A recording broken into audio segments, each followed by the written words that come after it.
Hmm.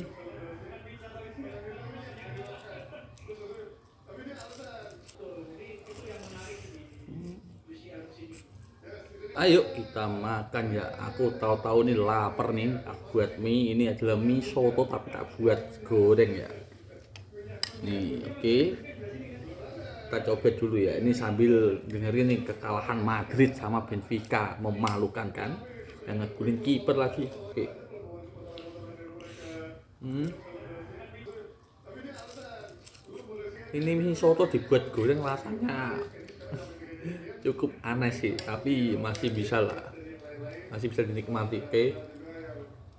Kita coba lagi sama telur nih. Telurnya saya kasih tepung lagi ya. Sampai crispy kayak gini loh. Hmm. Makan